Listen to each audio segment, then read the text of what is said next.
আয় আল্লাহ তাআলা, তোমার ইবাদত করি, তোমার কাছে সাহায্য চাই। এই দুনিয়াতে আমরা তার দাসত্ব মেনে নেওয়ার জন্য এসেছি। আমরা একটা টাইম নিয়ে এসেছি। লা ইস্তাখিরুনা সাআতাও ওয়া লা ইস্তাকদিমুন।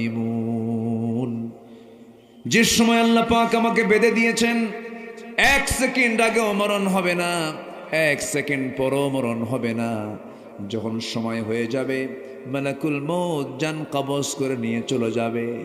আমার আপনার শুধু স্থানান্তর হয়ে যাবে, আমার কোনো মরণ নাই। মূলত শুধু দুনিয়ার জিন্দেগিতে লাশটা পচে যাবে, কিন্তু রুহু রুহের জায়গায় চলে যাবে, ইল্লিন যাবে অথবা সিজ্জিনে চলে যাবে। জান্নাতি হলে ইল্লিন যাবে, জাহান্নামী হলে সিজ্জিন চলে যাবে। আমার বন্ধুগণ, এই দুনিয়ার জিন্দেগিটা হলো একটা ওয়েটিং রুমের মতো, এখন আছে, কিছুক্ষণ পরে নাই।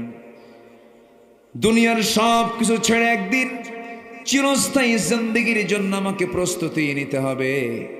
সেই দিন যাকে আমরা দুনিয়াতে আপন মনে করেছি, আমার মা পর হয়ে যাবে, আমার বাবা পর হয়ে যাবে, আমার স্ত্রী পর হয়ে যাবে, আমার সন্তান পর হয়ে যাবে, আমার ভাই ব্রাদার সব পর হয়ে যাবে। শুধুমাত্র একমাত্র কেবলমাত্র যিনি কাছে থেকে ছিলেন, কাছে আছেন, কাছে থেকে যাবেন, তিনি আমার কে?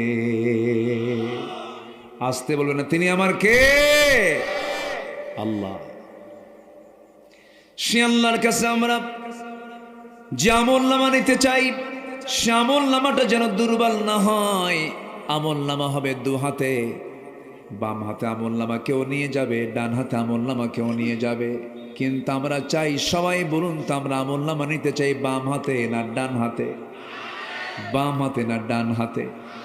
আমরা আল্লাহর সামনে লজ্জা নিয়ে উঠবো না সম্মান নিয়ে উঠবো?